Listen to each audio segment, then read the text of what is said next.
Today, we will be talking about copyright rules and what you need to know about intellectual property.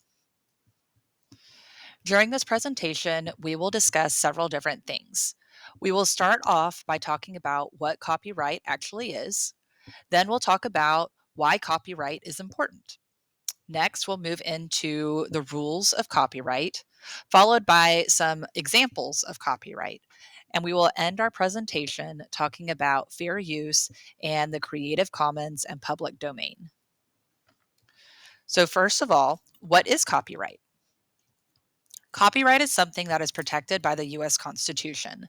This is something that our government has put in place to protect people who create things. This is not something that only the United States has, but this is something that is offered around the world. Different countries may have different copyright rules. Copyright gives legal protection to an original piece of work, so something that somebody has created.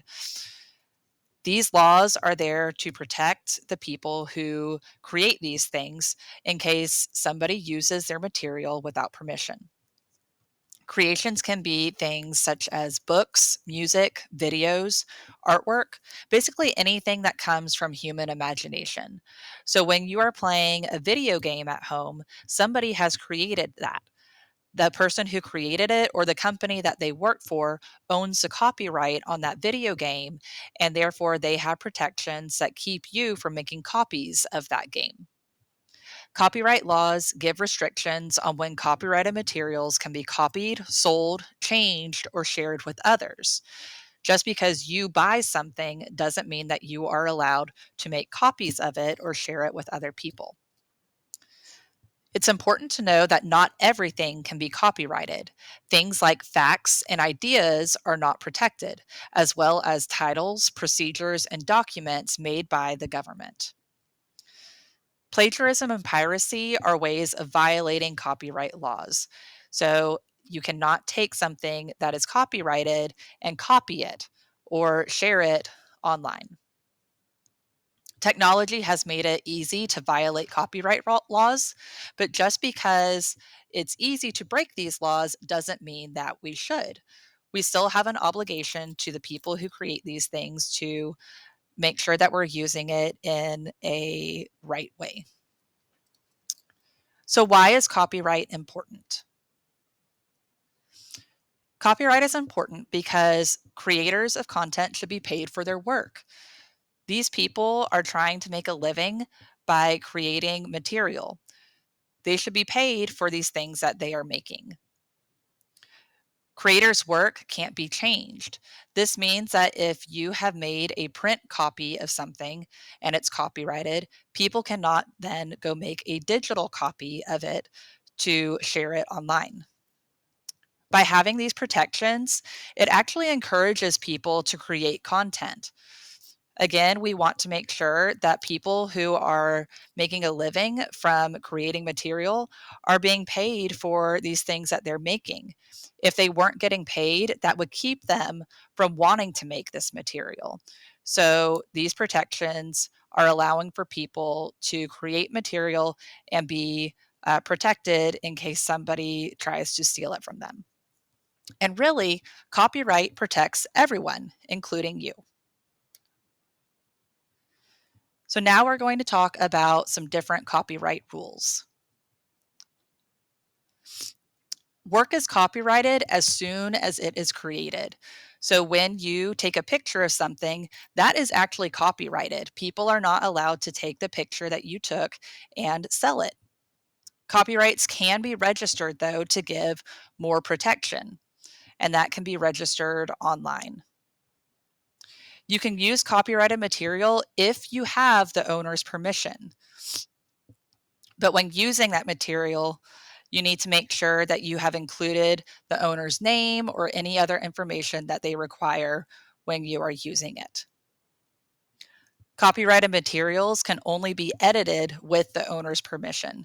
So when you contact the copyright owner to see if you can use their material, they will tell you what it is that you need to do to be able to use it. And they'll also tell you what you're allowed to do with that material.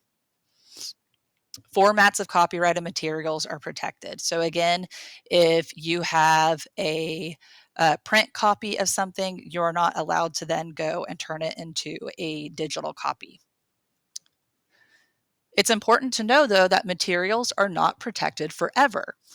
There are many different rules that go along with this, but one is that copyright protections typically end 70 years after the owner's death.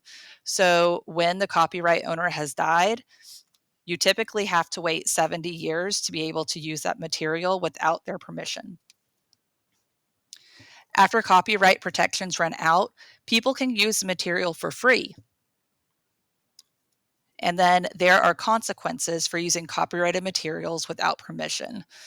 Most of those consequences would be being fined for the work that you are taking. Here are some examples of different copyright situations. Whoa, did you know that you're a copyright owner? Anything that you have created, even that kindergarten artwork that you made, is actually copyrighted. So let's look at some different examples. So let's say that you take a picture with someone else's phone. The phone owner, though, wants to sell copies of the picture. But who owns the copyright? Well, you do. Even though you took the picture with somebody else's phone, because you took the picture, you actually own the copyright. Let's look at another situation. Brady tells his friend Kinsler an idea for a story. They both sit down and write the story together. Who owns the copyright? Well, they both do, because they both contributed to the writing of the story. Let's look at some situations and see if copyright was violated. A friend has a CD that you really like. You ask them to make a copy for you, and they do. Did they violate copyright laws? Yes. They copied a CD without permission, and they gave that copy to somebody for free. That would be violating copyright. And let's look at one more situation. A playwright studied the play Romeo and Juliet by William Shakespeare and created a more modern version of it that was then turned into a movie. Did the playwright violate copyright laws? Actually, in this situation, they did not, because the play Romeo and Juliet is not protected under copyright anymore because it has been over 70 years since William Shakespeare has died. So let's go into talking about fair use. Fair use is something that allows for copyrighted material to be used without permission, but only in certain situations. One situation would be commentary and criticism.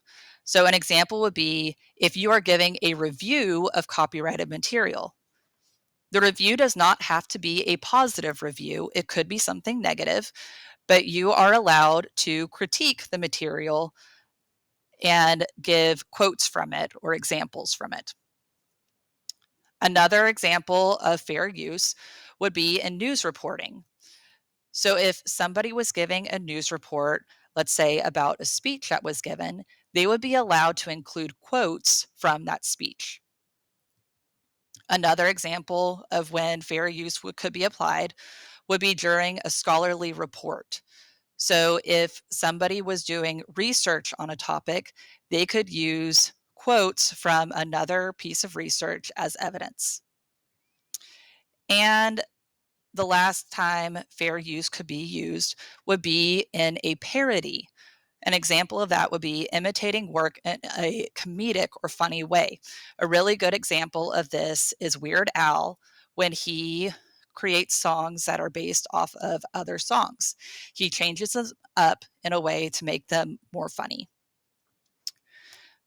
It is important to think about some different things when you are using fair use because not everything can be used. So, some things to think about would be the purpose for the use.